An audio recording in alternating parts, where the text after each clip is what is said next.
Gustave Eiffel, il rentre à l'école centrale des arts et manufactures, une des grandes écoles d'ingénieurs. Il a été admissible à Polytechnique, mais il rentre à l'école centrale à l'âge de 20 ans, 1852,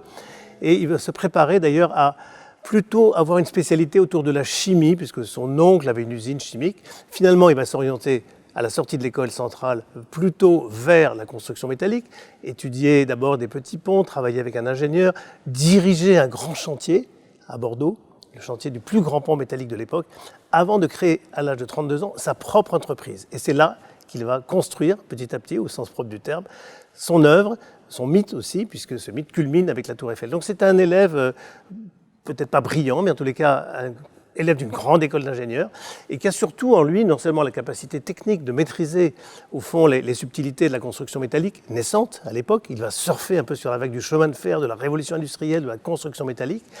mais aussi capable de diriger une entreprise, de choisir des collaborateurs, de s'associer des bons partenaires, de trouver les bons appuis politiques. Voilà, c'est quelqu'un qui a une carrière, au fond, d'entrepreneur plus que d'ingénieur, même si sa compétence d'ingénieur, évidemment, va lui être fondamentalement utile pour développer son entreprise.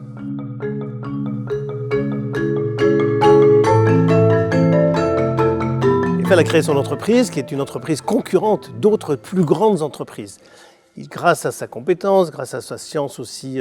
des matériaux, sa capacité à choisir des bons collaborateurs, il faut bien le dire, il va hisser son entreprise à la 4e, 5e, 6e place des grandes entreprises françaises de construction métallique. Il va rivaliser avec elles et avec des entreprises étrangères sur des grands marchés internationaux. Et donc il va réussir au fond à développer une entreprise de construction métallique qui portait son nom d'ailleurs, Gustave Eiffel, constructeur, mais qui n'aurait certainement pas atteint cette renommée sans la tour qui porte précisément le nom d'Eiffel. La tour Eiffel a été vraiment le point culminant de sa carrière de bâtisseur et lui a permis de rentrer en quelque sorte dans le panthéon des grands ingénieurs, des grands hommes, et d'avoir un nom quasiment universellement connu aujourd'hui.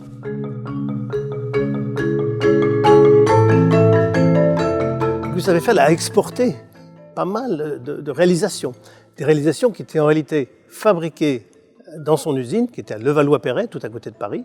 préparées en éléments préfabriqués, acheminés par train, par bateau, si on allait à l'étranger un peu plus loin, et ensuite réassemblées sur place. Donc c'est vraiment la construction métallique de l'époque, et déjà une construction, on pourrait dire, en kit ou en pièces détachées, en préfabrication. Et lui-même a été, en fait, une fois, à plusieurs reprises d'ailleurs, à Porto, sur le pont du Douro, sur le chantier de ce grand pont métallique de 160 mètres d'ouverture, qui était un des plus grands ponts de l'époque, il a été personnellement suivre les choses. C'était son premier grand chantier à l'étranger. Autrement, il a délégué, bien sûr, à des ingénieurs, à des collaborateurs, y compris sur place, en créant des agences locales, le soin de recevoir les matériaux et de construire, d'édifier sur place, parce que la construction métallique, on fabrique d'un côté et on monte ou on construit sur place d'autre part.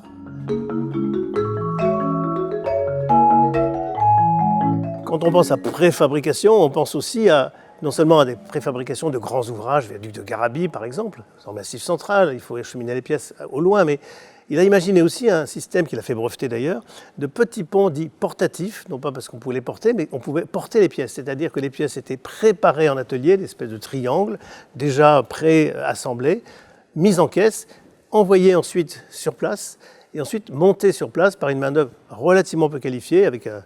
chef de chantier simplement, et une notice de montage, un peu comme on montrait aujourd'hui une armoire en kit en quelque sorte. Et cet succès de ces ponts préfabriqués a valu à l'entreprise une certaine notoriété supplémentaire, mais aussi d'ailleurs des profits non négligeables parce que ces ponts étaient plutôt bien vendus, aussi bien vendus que des grands viaducs beaucoup plus compliqués à construire. Eiffel était un chef d'entreprise, un sportif, il nageait très bien, et il avait le souci de la sécurité de ses ouvriers, de son personnel, peut-être avant qu'on l'ait aujourd'hui, d'une façon encore plus précise, on va dire. Il l'avait d'une manière assez particulière, qui se concrétise tout simplement par le fait que sur la plupart de ses chantiers,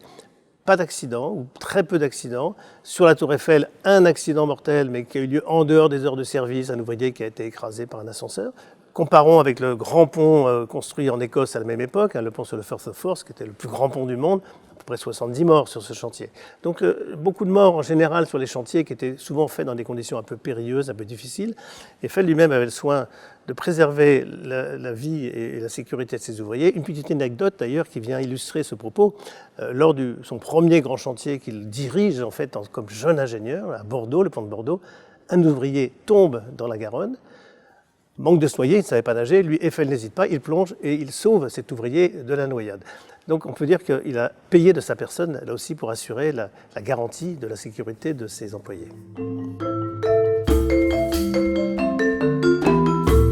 C'est non seulement un ingénieur, mais c'est un entrepreneur qui a réussi à bâtir, à son époque, la tour la plus haute du monde. Et c'est aussi quelqu'un qui avait un esprit scientifique, une attention bien sûr au progrès non seulement technologique de son époque, auquel il a participé, dont il a été l'un des acteurs importants, mais aussi le progrès scientifique tout simplement. Il n'a pas oublié d'inscrire tout autour du premier étage de la tour Eiffel des noms de 72 savants français, qui étaient ses prédécesseurs en quelque sorte, et à qui en quelque sorte il rendait hommage. Et lui-même a eu dans la seconde partie de sa carrière une carrière véritablement non seulement de scientifique, mais de mécène de la science. Il a mis la tour Eiffel à disposition pour mettre des stations météo, pour faire des expériences sur la chute des corps et donc la résistance du vent. Il a construit une soufflerie au pied de la tour qu'il a déplacée à Paris, rue Boileau, où elle fonctionne toujours. Et il a été aussi l'un des pionniers de la radio, tout simplement, en permettant à l'autorité militaire d'installer une antenne à partir du 3e étage de la tour. Et donc il a cherché à accompagner, à financer toutes ces expériences, c'est lui qui les finançait, ces expériences scientifiques, pour montrer qu'il voulait aussi apporter sa contribution à un progrès général, qui n'est pas seulement un progrès technique, un progrès industriel, mais également un progrès scientifique, et donc, dans l'esprit du XIXe siècle, un progrès social et humain.